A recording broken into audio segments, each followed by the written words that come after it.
அஸ்ஸலாமு அலைக்கும். இன்னைக்கு நம்ம ஹபீஸ் கிச்சனில் ஐர மீன் தான் குழம்பு வைக்க போகிறோம்.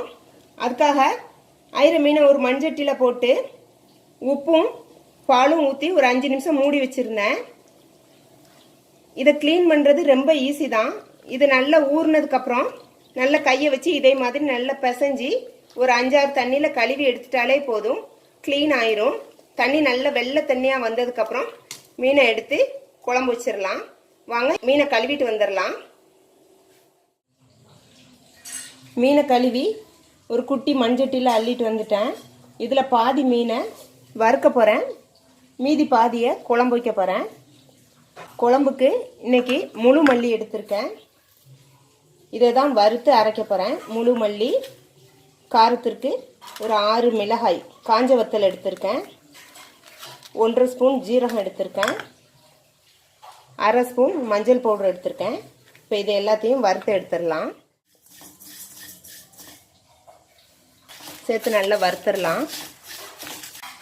2 இனுக்கு பச்சை கருவேப்பிலையும் சேர்த்துக்கிறேன்.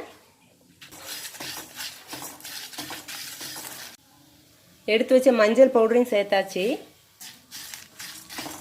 மல்லியும் வத்தலும் வறுபட்டுருச்சு. ஸ்டவ் ஆஃப் பண்ணி இதை ஆற வச்சு மிக்சியில் அரைச்சிட்டு பார்க்கலாம். ஸ்டவ் ஆன் பண்ணி ஒரு மண்பாத்திரம் வச்சுருக்கேன்.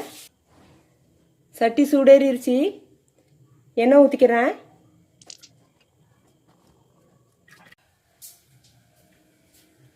எண்ணெய் சூடேறிடுச்சு. வெந்தயமும் ஜீரகமும் சேர்த்துருக்கேன். 2 நல்லா பொரியட்டும்.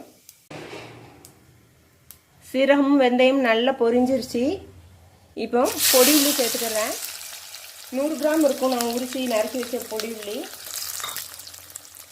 நல்லா வதங்கட்டும். வெங்காயம் நல்லா வதங்கிக்கிட்டு இருக்கு. இப்போ மீடியம் சைஸ் தக்காளி அதில் சேர்த்துட்றேன். அதுவும் சேர்ந்து நல்லா வதங்கட்டும். ஒரு பெரிய பல்லு பூடு எடுத்து உரித்து வச்சுருந்தேன். அதுவும் ஒரு மிளகாயும் அதில் சேர்த்துட்றேன். மிளகாய் 2ஆக கீறியிருக்கேன். எல்லாம் சேர்ந்து நல்லா மசிஞ்சு வரட்டும். இந்த மீன் குழம்புக்கு நிறைய பொடி உள்ளி சேர்த்து நல்லா கட்டியாக அந்த குழம்ப வச்சா நல்ல டேஸ்ட்டாக இருக்கும். வெங்காயம் தக்காளி எல்லாம் நல்லா மசிஞ்சிருச்சு. 1/2 ஸ்பூன் வத்தல் பவுடர் சேர்த்துக்கிறேன். ஏற்கனவே மசாலா அரைச்சதில் 6-7 வத்தல் வச்சுருக்கேன். அதனால் அது உரப்பாக தான் இருக்கும். அதனால் 1/2 ஸ்பூன் சேர்த்துருக்கேன்.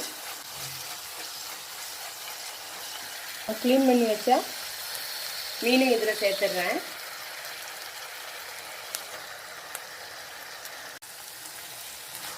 மீனை சேர்த்து ஒரு பரட்டிட்டேன். நம்ம வறுத்து மிக்சியில் அரைச்சிட்டு வந்த மசாலாவை இந்த மீனில் சேர்த்துடலாம். சேர்த்து கொஞ்சமாக தண்ணி ஊற்றிக்கிறேன். மசாலா சேர்த்து ஒரு 1.5 டம்ளர் தண்ணி ஊற்றிருக்கேன். ஒரு மூடி போட்டு மூடி வச்சிடலாம். திறந்து பார்த்து புளி தண்ணி ஒரு 3/4 டம்ளர் இருக்கும். அதையும் சேர்த்தாச்சு. தேவையான அளவு உப்பு சேர்த்துக்கிறேன்.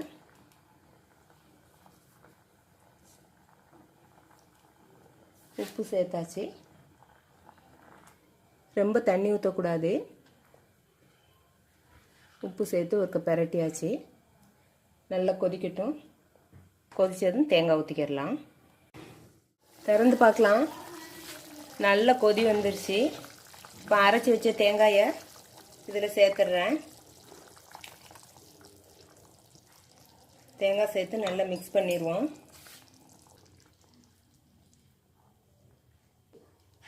நல்லா கொதிக்கட்டும். உப்பு செக் பண்ணிக்கிறேன். உப்பும் புளிப்பும் கரெக்டாக இருக்குது. ஒரு மூடி போட்டு கொதிக்க வச்சிடலாம். திறந்து பார்க்குறேன். தேங்காய் விட்டு நல்லா கொதி வந்துருச்சு. எண்ணெய் நல்லா பிரிஞ்சு வர ஆரம்பிச்சிருச்சு. நம்ம மீன் குழம்பு ரெடி ஆயிடுச்சு. இன்றைக்கி இந்த மீன் குழம்ப நாங்கள் தோசையோடு தான் சாப்பிட போகிறோம். தோசை, இட்லி, சப்பாத்தி, இடியாப்பம், அரிசி மாவு ரொட்டி இது எல்லாத்துக்கும் இந்த மீன் குழம்பு நல்ல ஒரு காம்போவாக இருக்கும். டேஸ்ட்டும் செம்மையாக இருக்கும். உங்கள் ஊர் சைடு இந்த மீன் கொண்டு வந்தாங்கன்னா வாங்கினீங்கன்னா முழு மல்லியை வறுத்து அரைச்சி இந்த குழம்பு வச்சு பாருங்கள், நல்ல டேஸ்ட்டாக இருக்கும். இந்த வீடியோ பிடிச்சிருந்தா லைக் பண்ணுங்கள், ஷேர் பண்ணுங்கள், சப்ஸ்கிரைப் பண்ணுங்கள். அஸ்ஸலாமு அலைக்கும்.